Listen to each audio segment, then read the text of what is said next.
गाजी सुल्तान महमूद गजनवी भी बड़े चले आ रहे थे। वो और उनके जलों में आने वाला लश्कर दूर से देख रहे थे कि मुसलमान बड़ी फुर्ती से कला पर चढ़कर फसील पर कूद रहे हैं। चूंकि फसील पर कदम आदम चादर दीवारी थी, इसलिए लड़ाई का हंगामा नजर न आता था, लेकिन तलवारें और खांडे उठते और झुकते दिखाई दे रहे थे। ये मंजर देखकर हर सवार, हर अफसर और खुद सुल्तान महमूद गजनवी के दिल में जोश व वलवले उठ रहे थे और वो चाहते थे कि तेजी से बढ़कर फसील पर जा चली, लेकिन अभी फसील दूर थी और दरमियान में बहुत से फौजी दस्ते फैले हुए थे। जो मुसलमान नीचे से चढ़कर दीवार पर खड़े होते थे, वो नीचे वालों को जल्दी से ऊपर आने का इशारा कर देते थे और नीचे वाले जिस कदर तेजी से मुमकिन था ऊपर चढ़ने लगते। चूंकि मुसलमानों की आमद का तांता लगा हुआ था, इसलिए वो फसील पर फैलते और जंग की आग में कूद कर कारजार के शोलों को भड़काते जाते थे। राजपूत फसील के चप्पा चप्पा पर जाने निछावर कर रहे थे, बड़ी जीदारी से लड़ रहे थे, लेकिन मुसलमान भी गजब की दिलेरी से जंग कर रहे थे। वो पैंतरे बदल बदल कर झपट झपट कर बड़ी कुव्वत और फुर्ती से हमले करके दुश्मनों को ठिकाने लगा रहे थे। चंद ही घंटों की जंग में राजपूतों की बड़ी तादाद मारी गई और जगह जगह लाशों के इस कदर ढेर लग गए कि लड़ने वालों को उनके ऊपर से गुजरना मुश्किल हो गया। साथ ही खून से तमाम फसील इस कदर तर हो गई कि पीर फिसलने लगे। जबकि यह हंगामा दारूगीर बुलंद था, दफतन शोर हुआ कि सुल्तान महमूद गजनवी आ गए।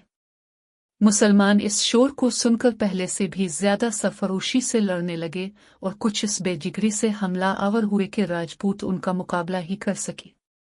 डटे जमे, लेकिन या तो कत्ल होकर गिरने लगे या पीछे हटने पर मजबूर हो गए। जूं जूं मुसलमान बढ़ते जाते थे, राजपूत दबते जाते थे और जूं जूं वो देते थे, मुसलमानों के हौसले बढ़ते जाते थे। हकीकत यह है कि अगर राजपूत अपनी कौमी रवायात को कायम व बरकरार रखने के लिए पूरी सरगर्मी से लड़ते तो मुमकिन था कि गुज़िश्ता दिनों की तरह आज भी मुसलमानों को फसील से नीचे गिरा देते, मगर आज मुसलमानों की ज्यादा तादाद फसील पर पहुंच जाने की वजह से उनकी हिम्मतें पस्त हो गईं और वो जारहाना हमले करने के बजाय सिर्फ मुदाफ़त ही करते रहे। मुसलमानों ने आज फसील के एक हिस्सा पर कदम जमा कर कुछ इस जोशो खुरूश से जंग की के दुश्मनों के छक्के छूट गए। अगरचे अब भी राजपूत बड़ी दिलेरी से मुकाबला कर रहे थे। इत्तेफाक से अकज़ना अल्तो नितिश भी कुछ सिपाहियों के साथ वहां आ गए। उन्होंने आते ही जोशो खुरूश से हमला किया और राजपूतों को खीरे और लकड़ी की तरह से काटना शुरू कर दिया। जब राजपूतों की ज्यादा तादाद नदराजिल हो गई, जब वो भाग निकले और पश्तूनों ने बढ़कर दरवाज़ा खोल दिया। दरवाज़ा खुलते ही मुसलमानों का सैलाब अंदर दाखिल हो गया और मुजाहिदीन ने घोड़े दौड़ाकर हजीमत खुर्दा राजपूतों को बुरी तरह कत्ल करना शुरू कर दिया। जिस वक्त पूजा खत्म हुई, इस वक्त वो सिपाही वहां पहुंचे जो कला की फसील पर जंग होने की खबर पहुंचाने और मदद तलब करने दौड़ कर आए थे। उन्होंने महाराजा से तमाम कैफियत बयान कर दी। ये वहशतनाक खबर सुनकर महाराजा को बेहद रंज व कलक हुआ। उनका रंग उड़ गया। उनके करीब जो दूसरे राजा महाराजा खड़े थे, वो भी खाइफ व तरसाहे हो गए। महाराजा ने निगाहें उठाकर देखा, तमाम मंदिर लोगों से पटा हुआ था। उन्होंने बुलंद आवाज से कहा, महादेव सोमनाथ जी के पुजारियों, अगर तुम जिंदा रहना चाहते हो तो इज्जत और हुर्मत के साथ रहो, वरना मौत जिंदगी से बेहतर है। मुझे अभी मालूम हुआ है कि मलीश मुसलमानों ने कला पर हमला कर दिया है और आज भी उनके कुछ आदमी फसील पर पहुंची गए हैं। मैं चाहता हूं कि आज जंग का फैसला हो जाए। तुम सब दुश्मन के मुकाबला के लिए चुन लो, सिर्फ फौजी सिपाही ही नहीं।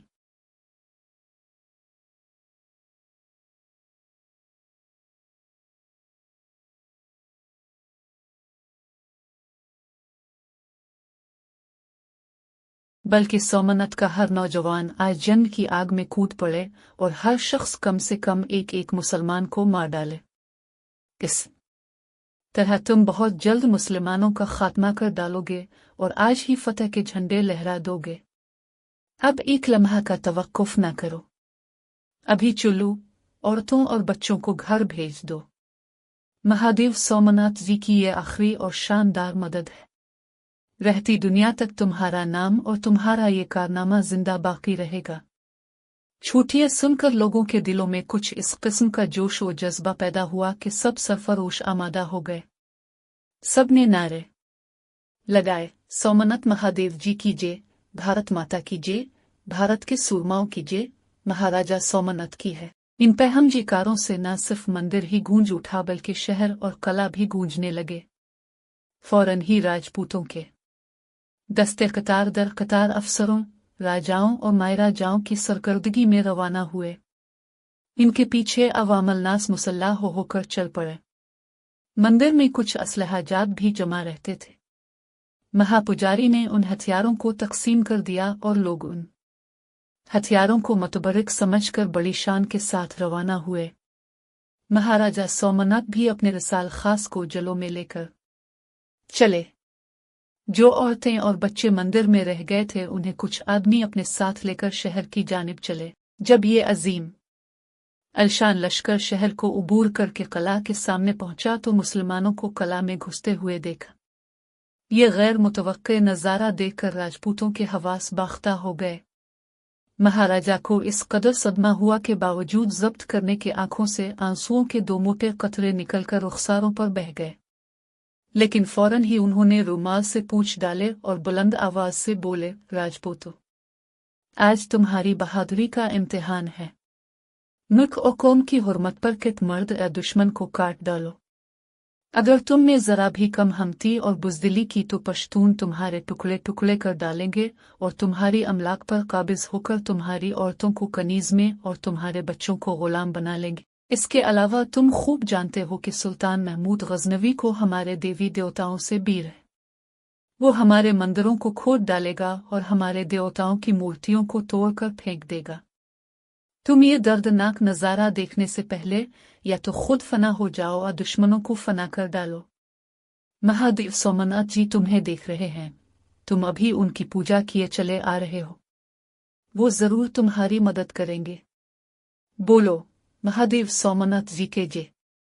सब ने इस नारा की तकरार की और राजपूतों ने जोशो खुरूश से चलना शुरू किया। अभी मुसलमानों का थोड़ा ही सा लश्कर कला में दाखिल हुआ था। ज्यादातर कला के बाहर ही था। उन्होंने जब हिंदुओं के इस बेशुमार लश्कर को देखा तो कला में दाखिल होने के बजाय इस जिम गफीर की तरफ चल पड़े। सुल्तान महमूद ने भी अपने लश्कर को इस तरफ धकेल दिया और खुद भी इस तरफ चल खड़े हुए। राजपूत इन गाज़ान इस्लाम को देखते ही ठिठक गए और इधर अलिफादेर दूर तक फैलकर सफ़े मुरत्तब करने लगे। लेकिन मुसलमानों ने उन्हें सफ़े कायम करने का मौका ही ना दिया। उन्होंने पास पहुंचकर निहायत पर जोश हमला किया। राजपूत भी गज़बनाक होकर मुकाबला में आ गए। तलवारें म्यानों से अहल पड़ी, खांडे बुलंद हो गए, ढाले उठने लगे और हौलनाक जंग शुरू हो गई। चूंकि फरीक़ैन अच्छी तरह अपनी सफ़े कायम न कर सके थे,